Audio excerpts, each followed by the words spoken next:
excited to host the do's and don'ts of grant management. And we have with us Ms. Amy Bradbury, who's become a good friend of UPHS. She is the Director of Financial Planning and Sponsored Programs at TCC. Um, and she's one of those people who is just very passionate about making sure when it comes to grant management, we do the right thing. And so we're excited to have her back today. So we are going to turn it over to Amy because she has lots to share. Hey, well, thank you.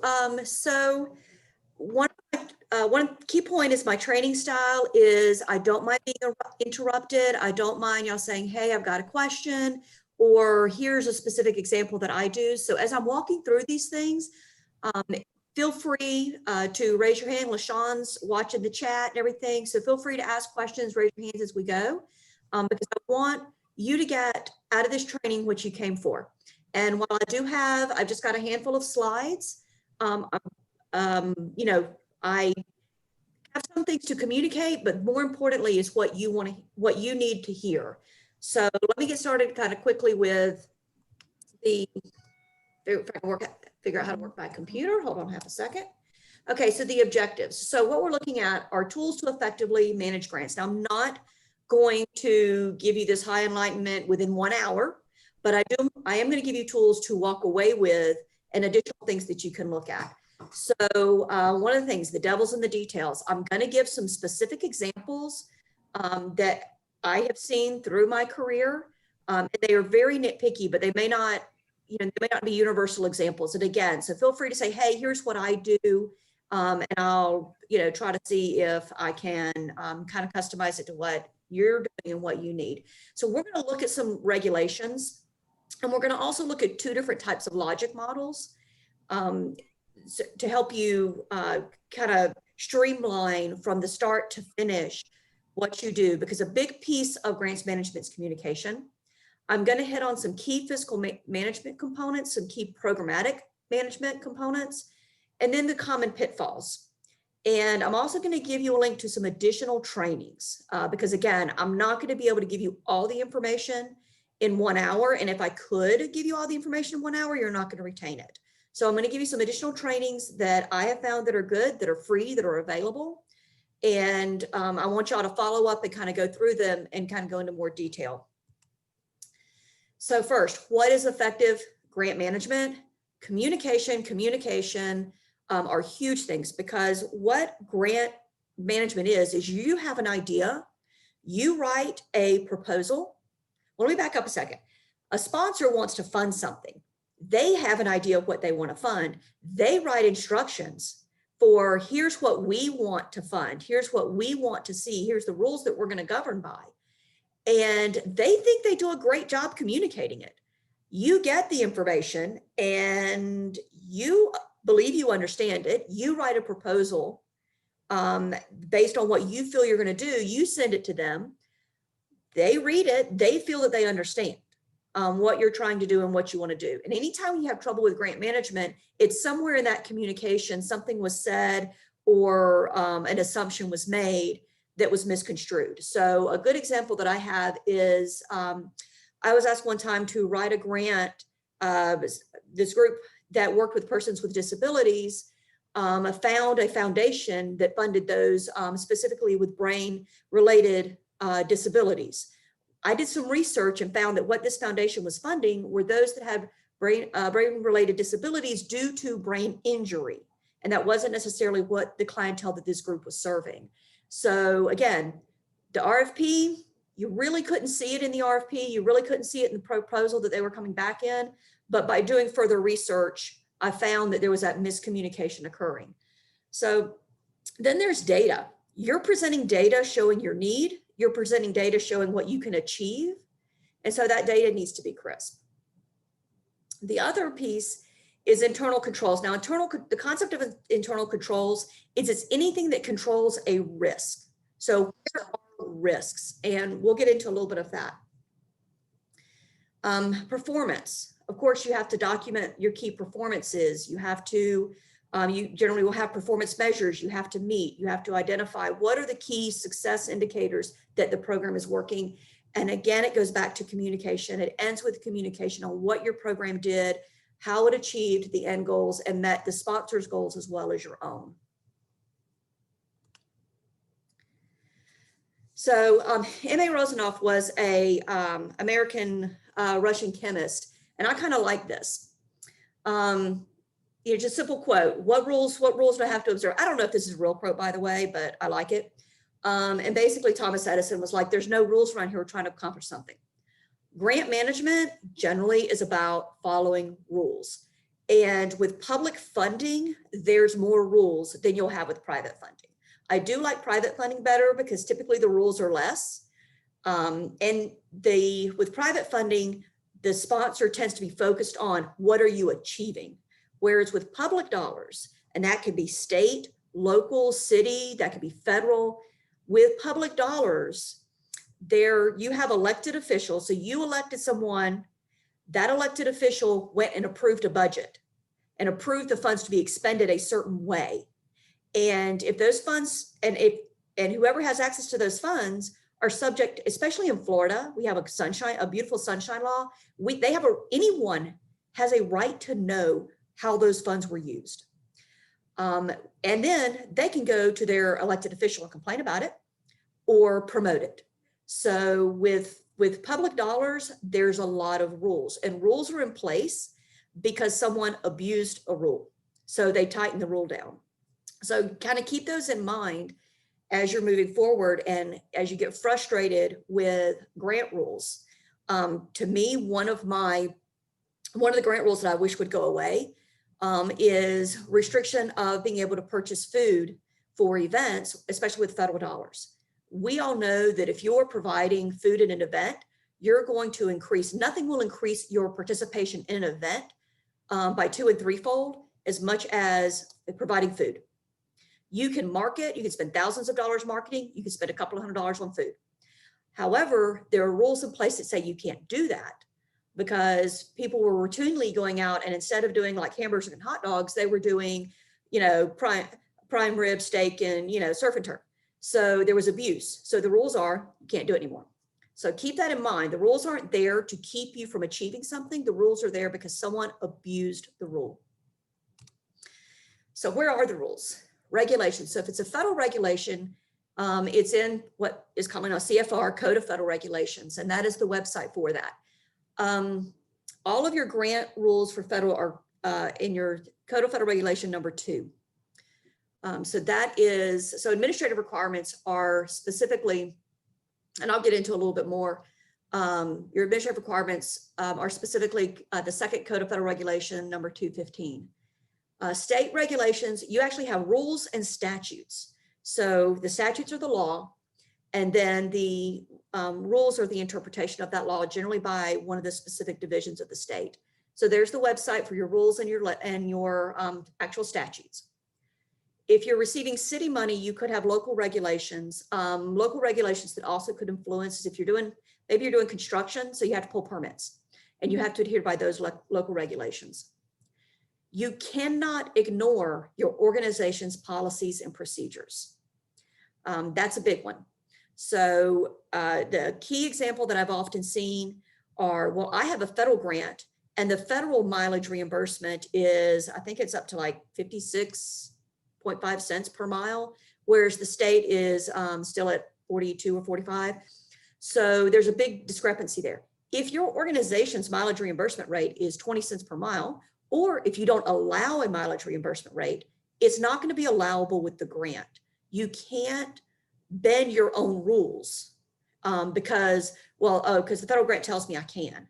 So you do have to follow your own organization's policies and procedures in addition to, so you have to follow the most restrictive.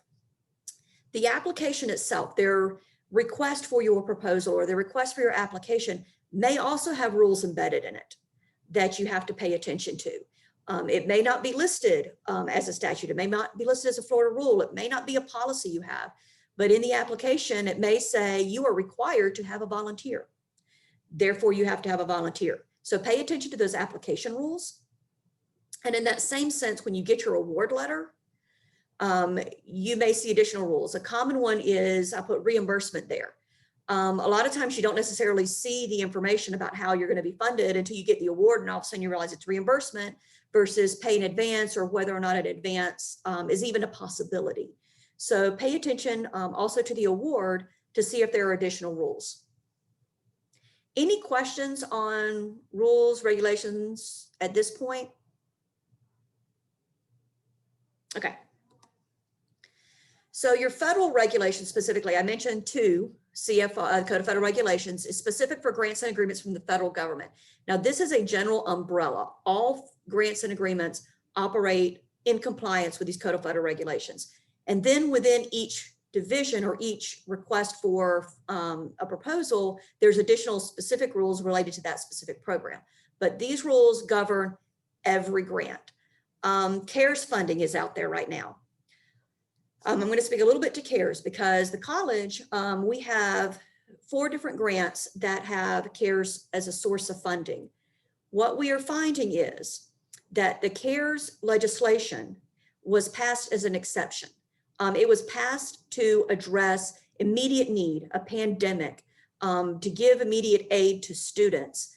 And so the rules where they came out and said, well, that doesn't apply. Guess what? The Code of Federal Regulations applies regardless. We are getting, now the CARES is unique. For those that may be getting local CARES money, I kind of want to let y'all know that here at the college, we were given the impression that certain costs were allowed. We were told they were allowed.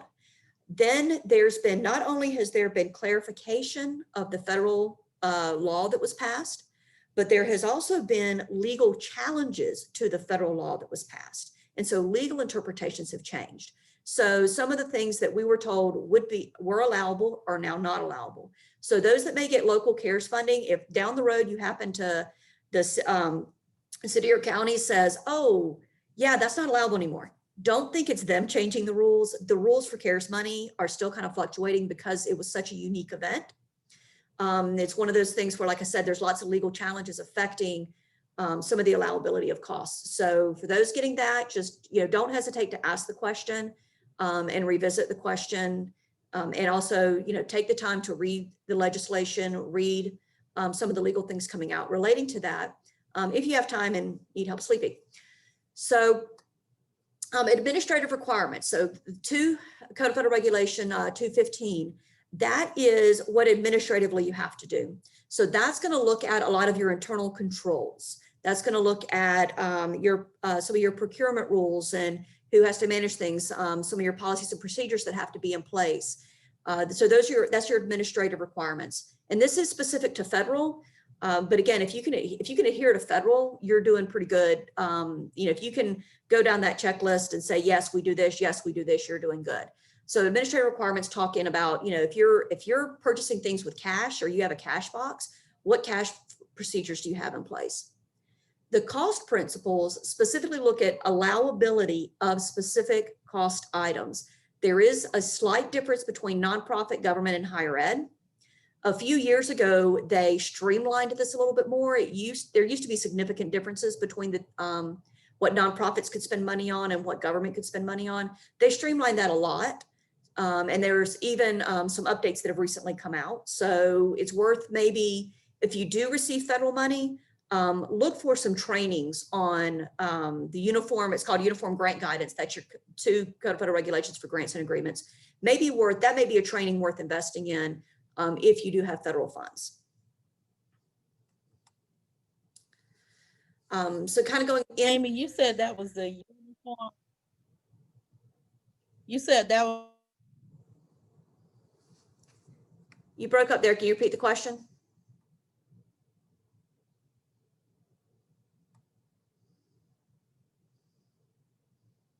LaShawn, you were breaking up there. Can you repeat the question?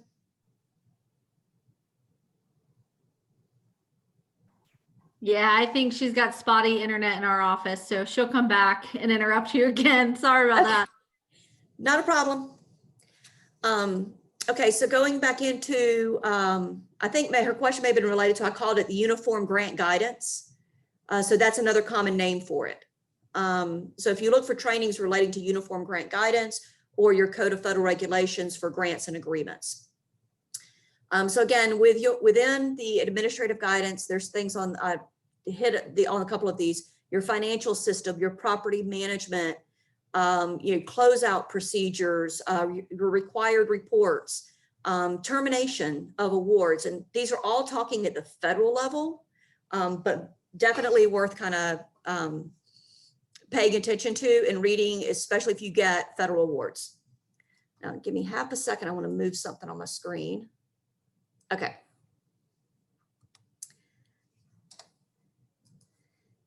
So the next piece, data collection, is a big piece. So Occam's principle, when you're setting up for data collection, you really should do this before you submit your proposal. But it's not unusual that you've submitted your proposal, you've submitted your concept. All of y'all are very passionate about what you do. And so you, again, it's all about communication. So it may be that the sponsor has come back to you and said, so tell us again how you're going to collect this data, what you're going to do. Try to keep it simple. You don't have to document everything your program does.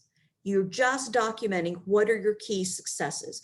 You could achieve, you could have 3 key successes, but achieve, but you personally have like 6 main goals.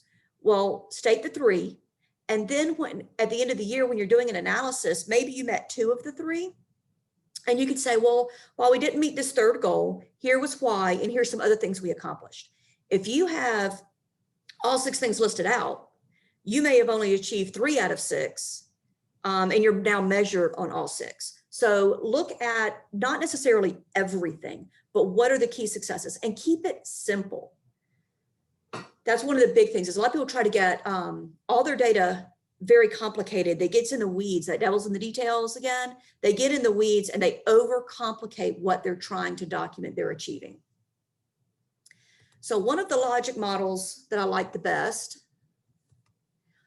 is this format. And I'm a very visual person. And so this format runs from left to right. The inputs are what you're bringing to the table. So it could be that the staff are already in place. So let's say that you already have a project director and you have a location.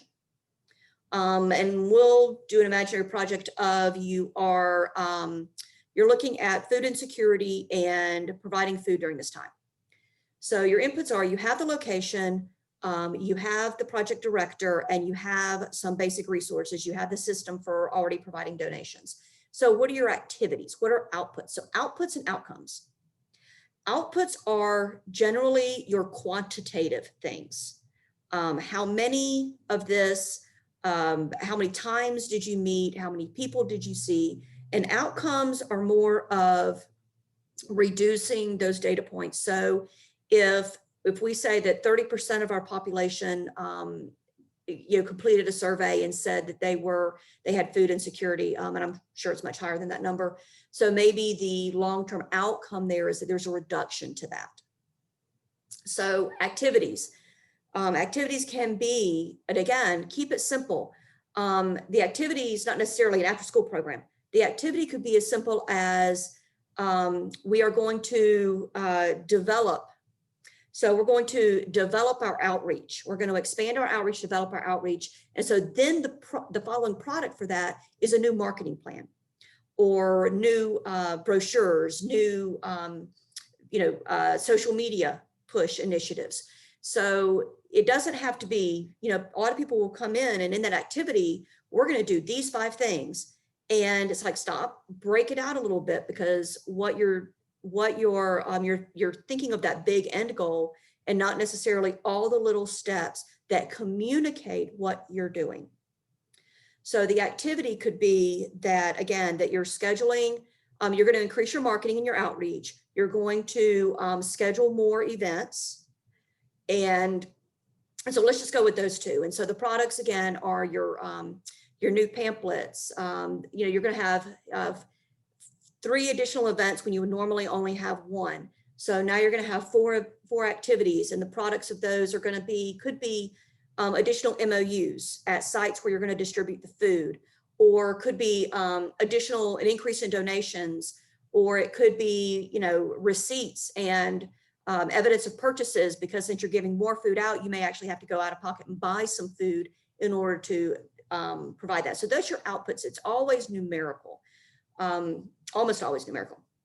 I don't want to speak in definites because there's always an exception to the rule. So then your outcomes are generally broken down between what are your short outcomes, what are your medium outcomes, what are your long outcomes, and that's generally by time. But actually, let me pause a minute. Does anyone have any questions on outputs?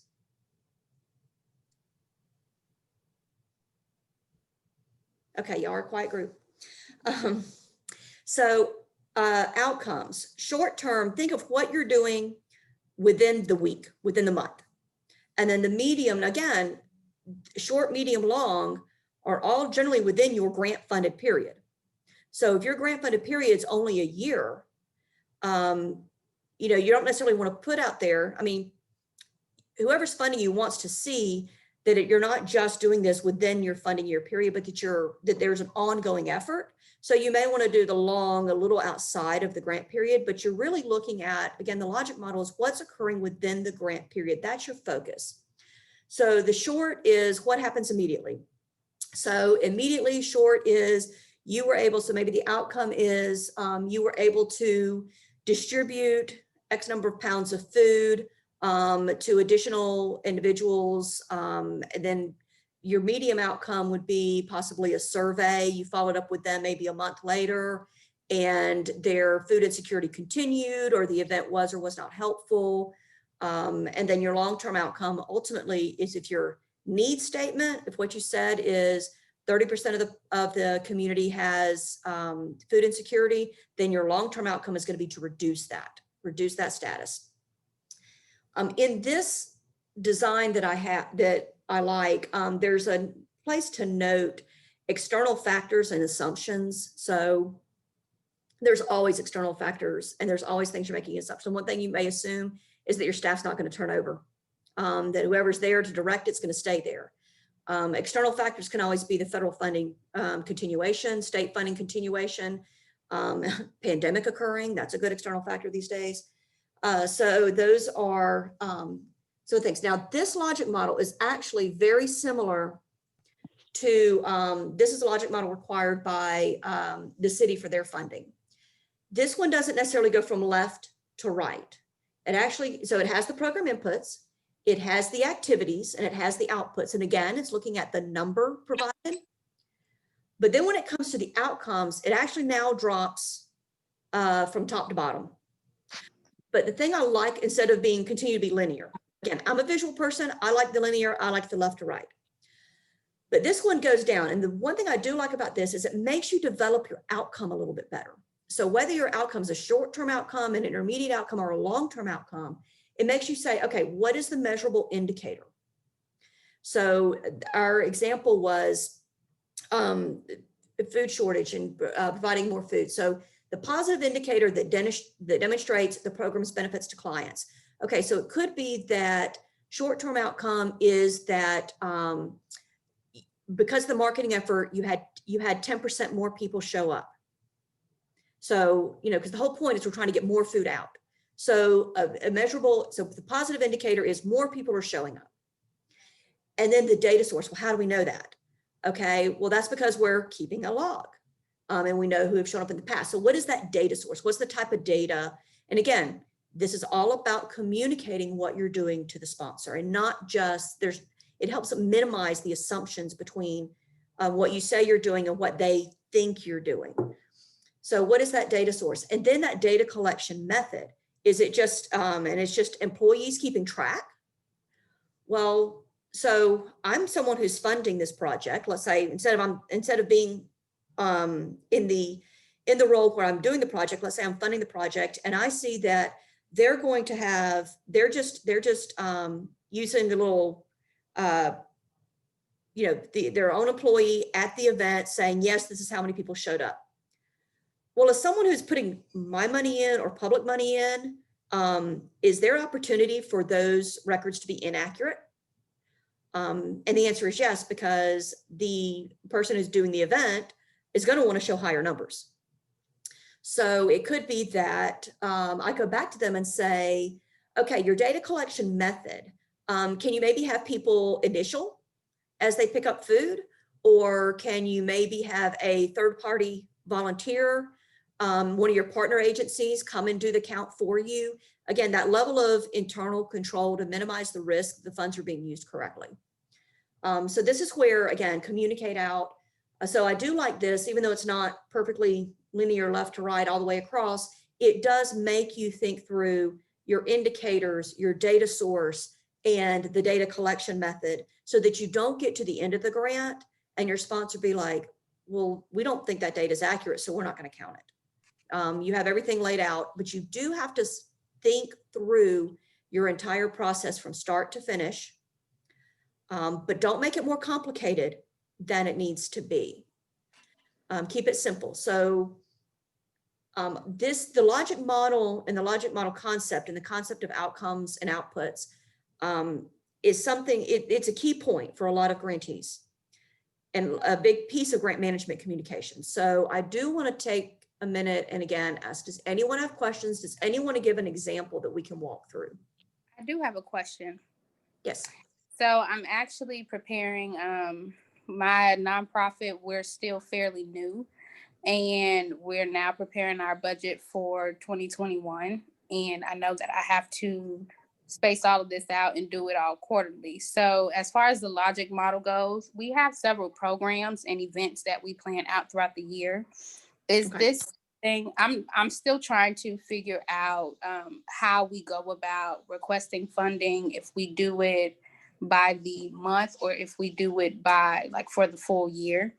I know as far as our programs go that I would have to do this, but if I'm looking for a lump sum, I'm not even sure if that's how they do it as far as funding goes. What do you recommend for me moving forward? Because we are working on getting a grant intern, writing intern, and just having someone else come in and help us with that. Okay.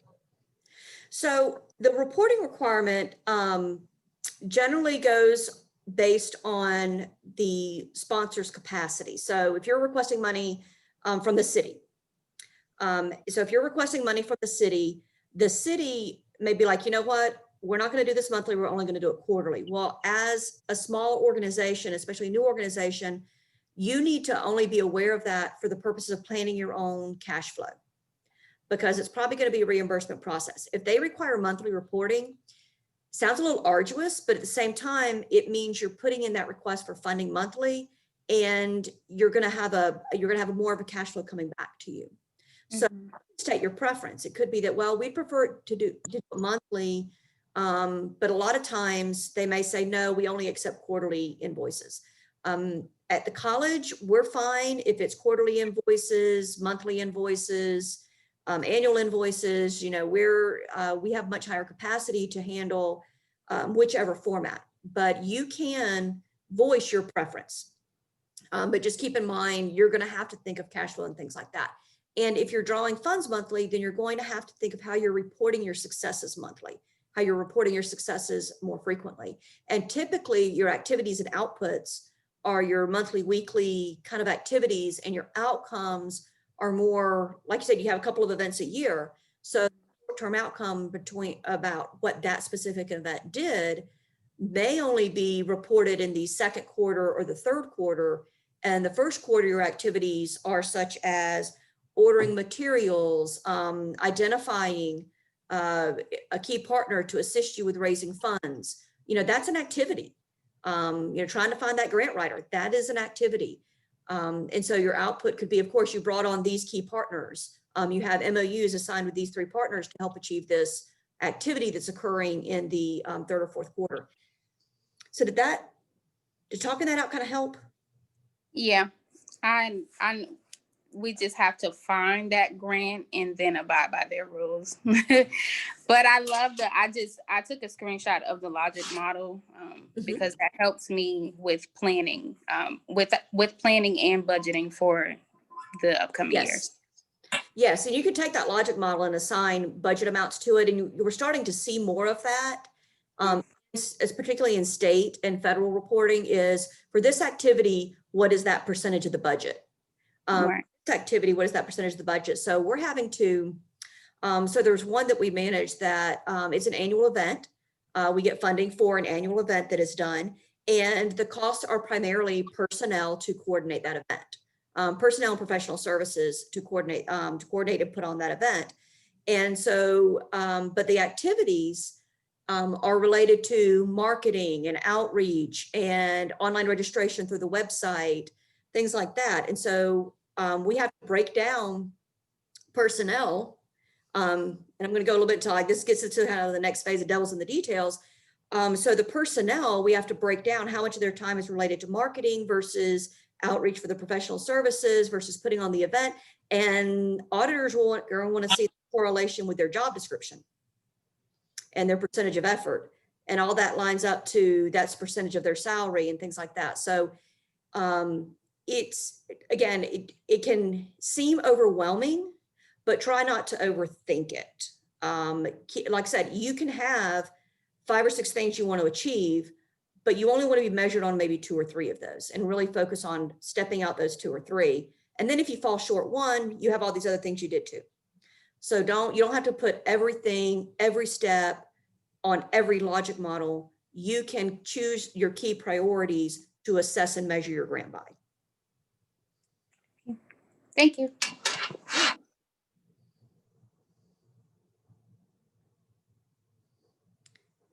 Any other questions? Anyone else want to throw out an example?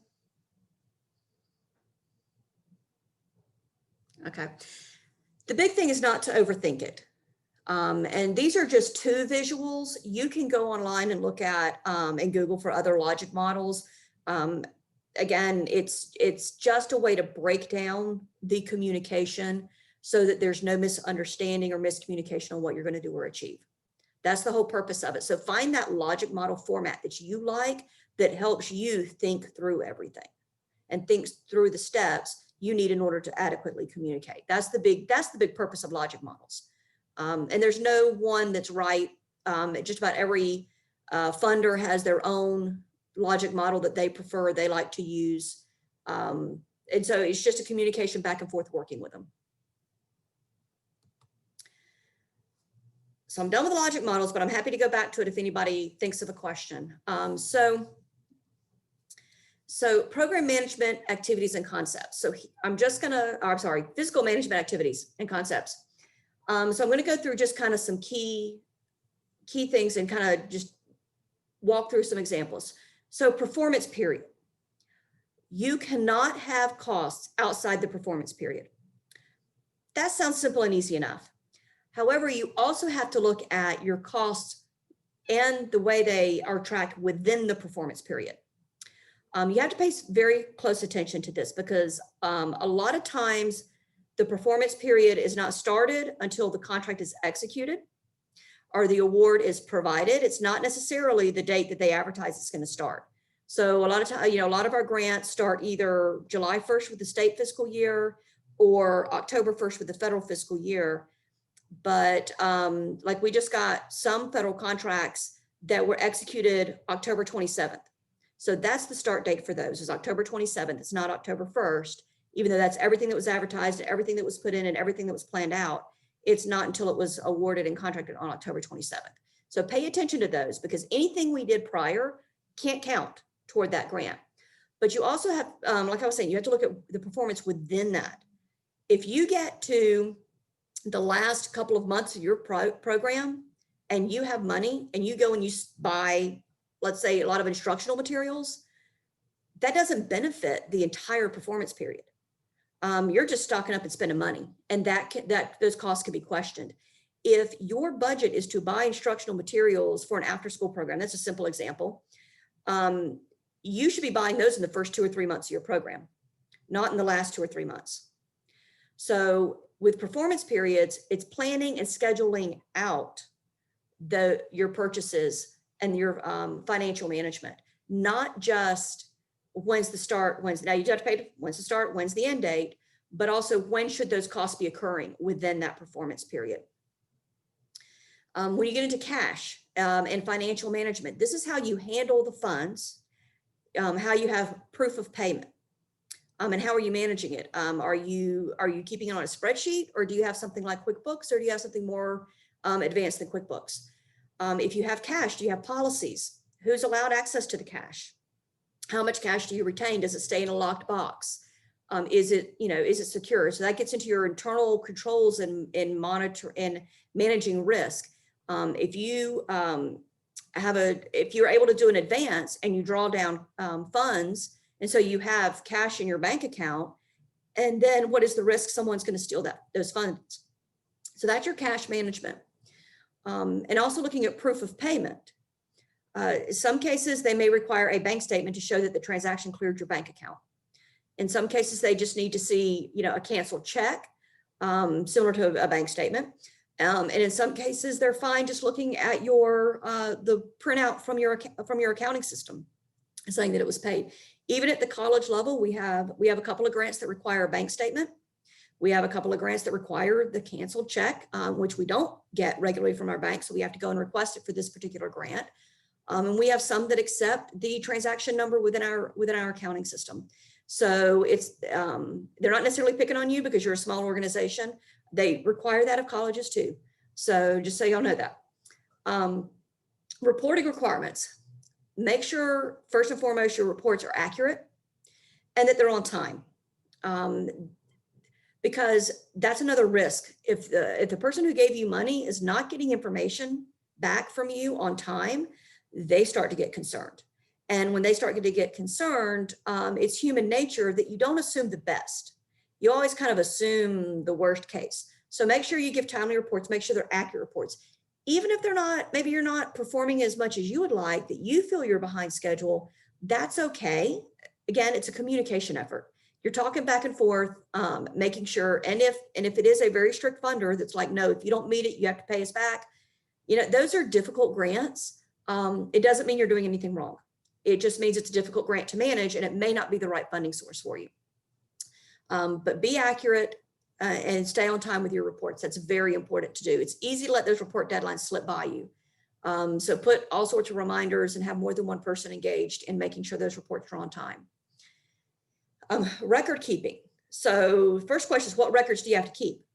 What level of records do you have to keep? I gave the example of personnel being charged to a grant and the auditors wanting to come in and look at not only the payroll, what you're paying the individual. And again, if it's public funds, they have a right to see that information. But it may also be, what is that person's job description?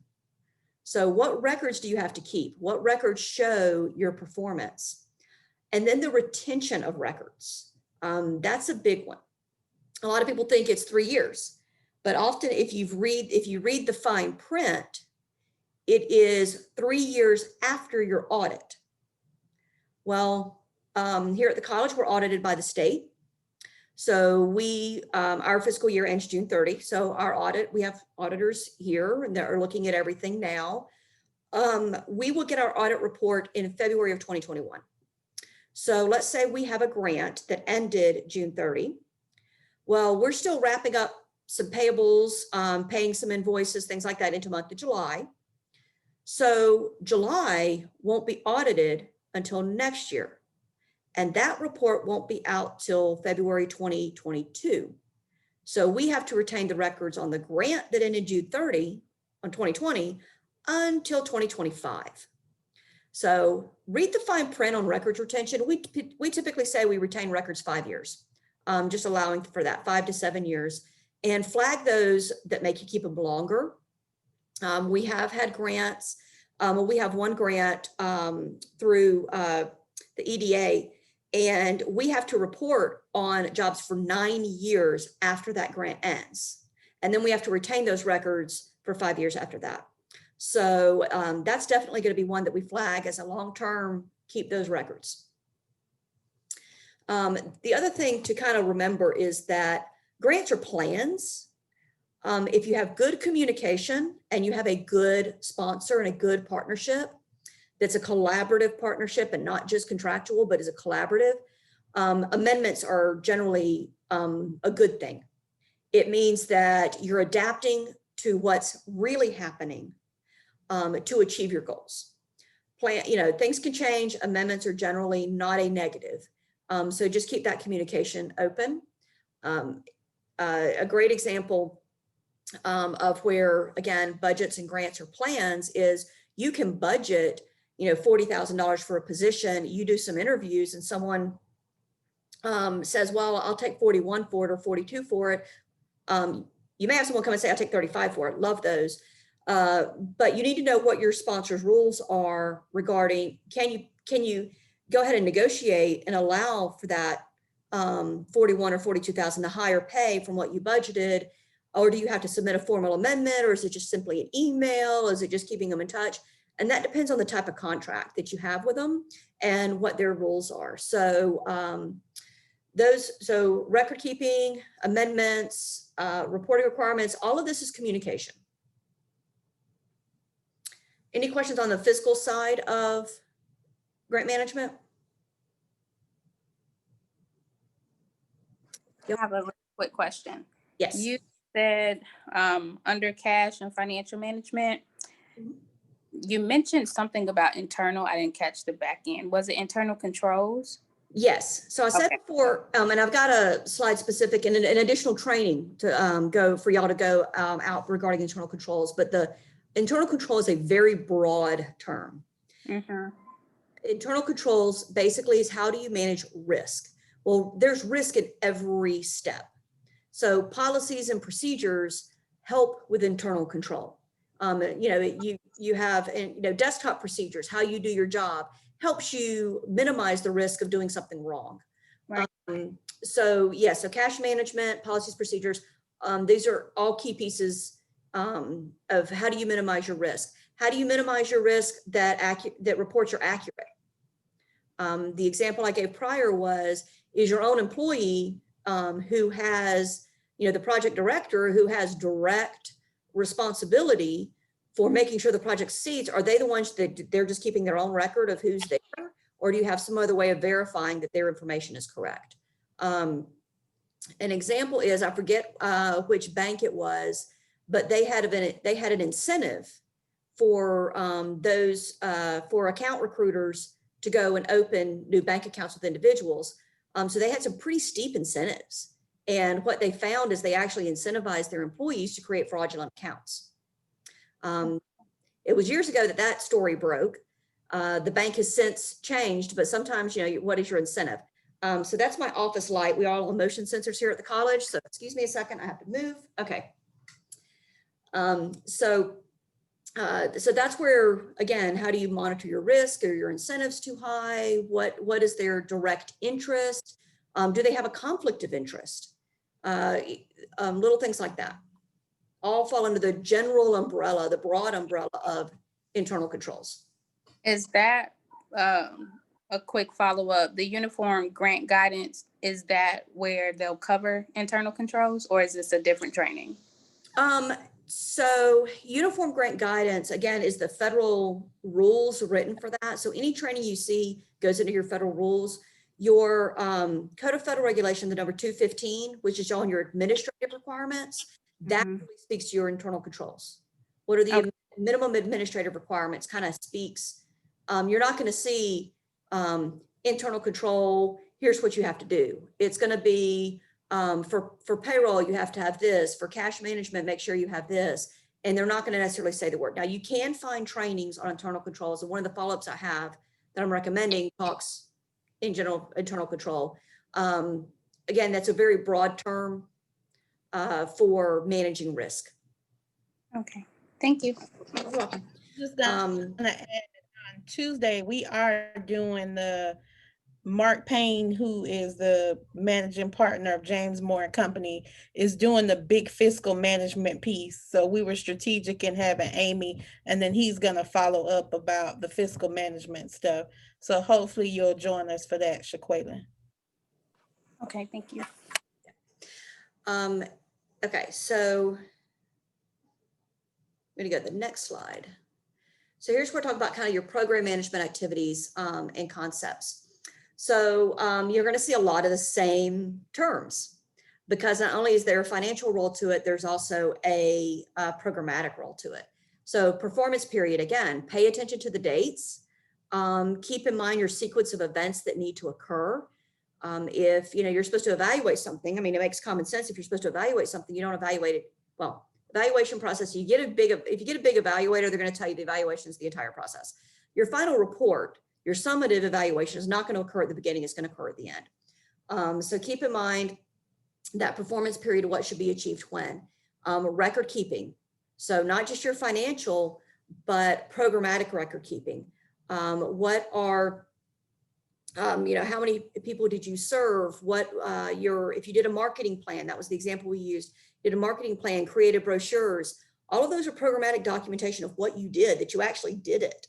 So keep in mind what you programmatically you have to keep, and you have to keep it for the same period as you do your financial records. Data.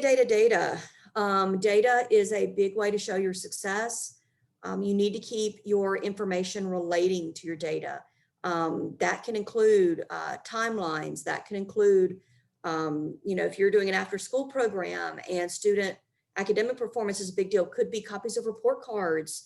And along with that, the parent permission to have copies of those report cards. So the data, all the information to back up your data and back up what you reported is key as well. Evaluation, how do you know what you did?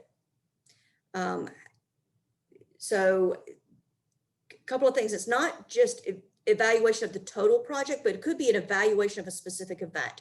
If you're doing training, example, you're training, let's say you're training teachers. So you trained them, that's great. What do they do with it now?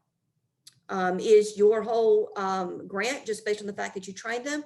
Or is there a component where you evaluate that they implemented what they learned in the classroom? So what is that evaluation piece that really proves, and this kind of goes back to your outcomes, what is, how are you going to measure it? What is that indicator? And then how are you, what data are you putting in, or how are you measuring that goal? Dissemination, a big piece of dissemination is letting people know what you did. Don't let them forget that you got a grant. If you're a small organization, nonprofit, the fact that you got a grant means that you beat out the competition. I know we're all friendly competition here. Co-opetition is a term, I don't think people say that too often anymore, but so not only celebrate when you receive the grant, but celebrate when you completed the grant. Get the information out, just even if it's through social media. Reflection is very similar to dissemination, but it generally involves your key stakeholders. So not just that we achieved. So again, dissemination could be, we go back to our example of providing more food. We were able to give this many more tons of food away to this many more families during this, during this time. And then reflections with your key stakeholders. And it could be that reflection goes back to the need significantly increased during this time because the pandemic was extended. So where our goal was to decrease or show through surveys or show through feedback from community partners that food security was improving and there was a decreased need due to, you get that reflection piece in of we didn't really achieve that goal. And your key stakeholders are prime in kind of giving you that feedback, but then also how to improve for the next grant or how to expand the services for the next grant. So reflection is talking about what you did, just like dissemination, but it's with those who will give you that good feedback.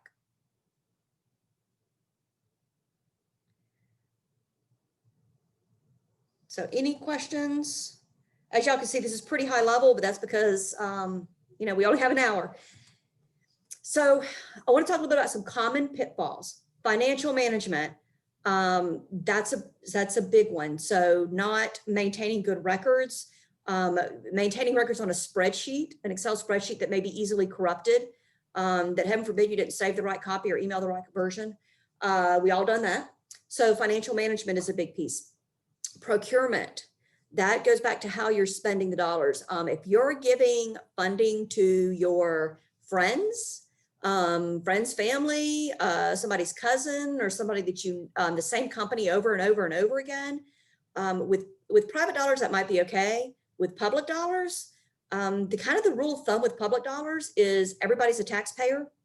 So everyone has a right to provide the services under that grant. So if you have a huge marketing grant, you need to go out there and just let everyone know you have a marketing grant and let different companies come in and bid. Same thing, if you are employing someone, you have to put it out there that you have this position available, because everyone has a right to be able to provide those services, because these are taxpayer dollars. These are their dollars. So keep that in mind when you're out buying something. Also, keep it reasonable. Don't go and buy an Apple computer if what you really need is a basic Dell that are selling for half the price. So you have to kind of keep in mind the allowability, the availability of funds. Do you have the funding for it? Are you buying it with cash? That goes back to, financial management's big, broad term. How are you making those payments? If you're paying it through a credit card, what procedures do you have to make sure your company credit card's okay? If you're regularly reimbursing employees, so employees are having to pay out of pocket and then you have to reimburse them, that's kind of a questionable thing. Pay attention to the financial management. There's lots of opportunities to kind of slip up there, but also don't panic if someone questions what you do. Just say, oh, what can I do better? Unless you only have to panic if you're out there really trying to fraud someone, then you need to panic because you will eventually get tripped up and get caught. So panic if you're trying to do it, but we all know that most of everyone here is not. Most people don't try to do anything wrong. And so don't feel like you're going to be in trouble just because they come in and say, you don't lock your cash drawer. Don't panic. Just say, oh, that's a great thing to start doing. Or developing a procedure, developing a policy. Take that feedback and be constructive with it. So inventory, some things that can be related to inventory could be whether or not you purchase insurance or an extended warranty plan for the inventory. Are you tracking it? What is the threshold for inventory for the state? Some grants are $750, some grants are $1,000. Your own organization's policy may be that you track anything $500 and above. Federal government's at $5,000. So are you tracking it? Are you maintaining it? Are you maintaining repair? It is kind of frowned upon. For example, if you buy a car with a grant and you don't do oil changes and the car breaks down within a year, that's poor inventory management.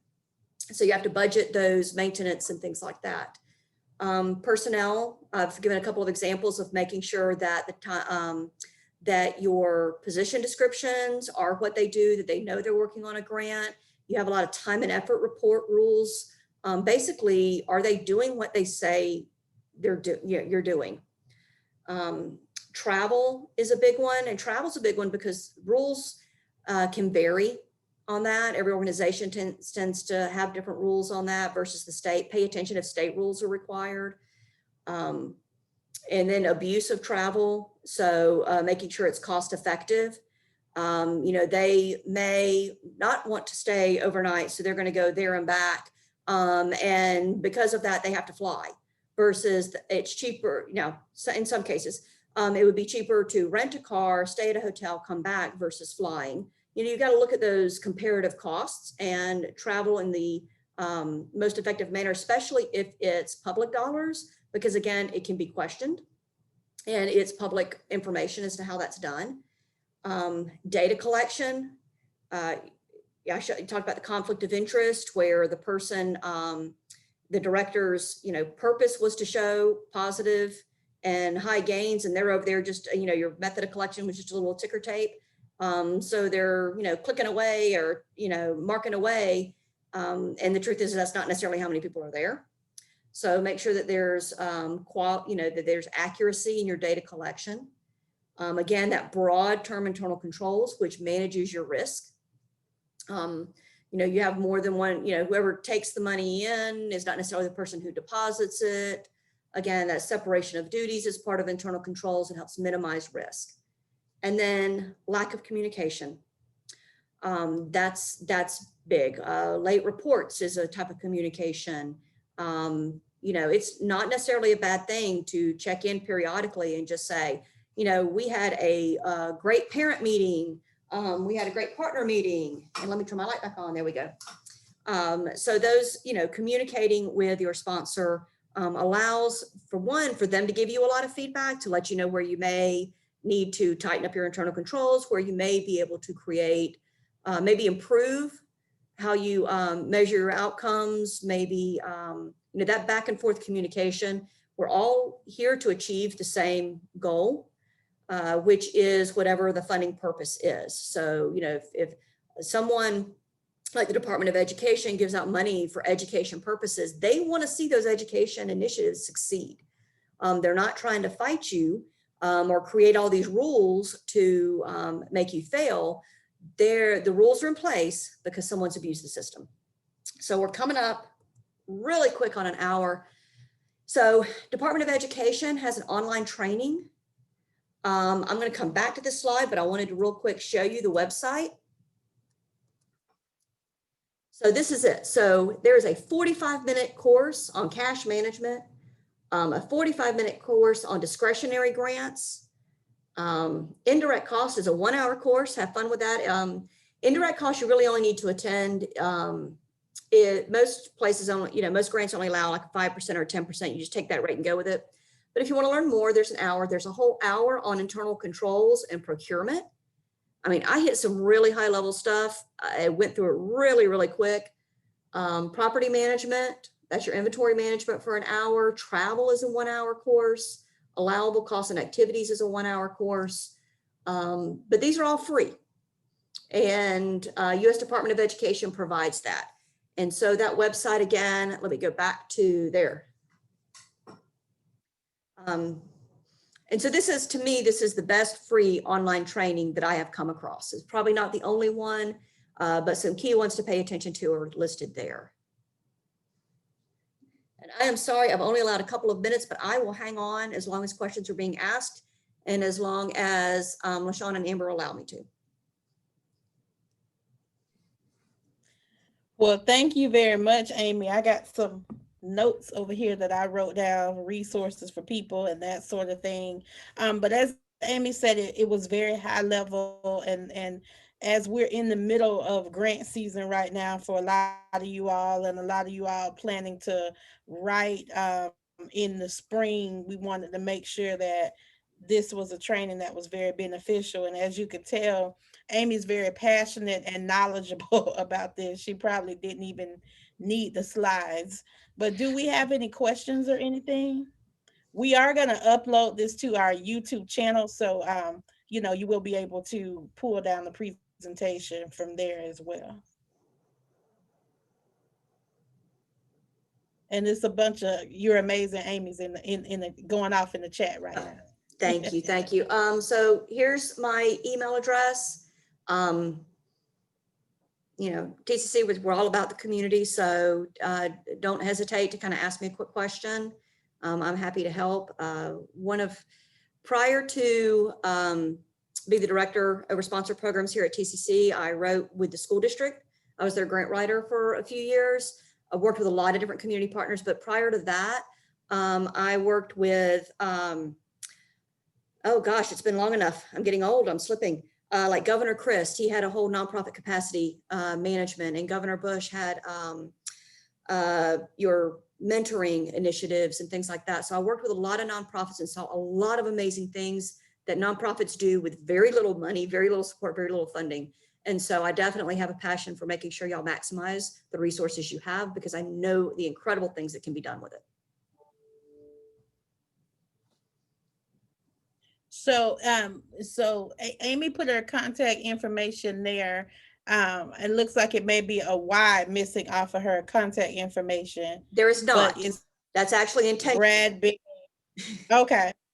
That it is actually Okay. A. Okay. It's very, very annoying. I asked them, please Okay. add the Y back in. And the answer is no. It's eight letters and then at tccfl.edu. So they did that on purpose. That's not a mistake. Okay. And of course, if you need anything, please let me know. Like I said, it's just blessed that we met Amy, and it was through me just kind of digging, like, wait a minute, I know it's somebody at TCC that would be willing to help this sector, and she has just stepped up to do that. So if you need anything, reach out. We'll get in contact with Amy. We may need to run a part 2 of this training in the spring once people are done with their CHSP contracts and that sort of thing. And so we will keep you posted. So it's now 3:01, and I like to be very timely. So I want to again just say thank you, Amy, and thank you all for joining us. It is icky outside. So as you all are heading home, please be safe, and we will see you soon. Bye, everybody. Bye. Thank you. Thank you. Bye.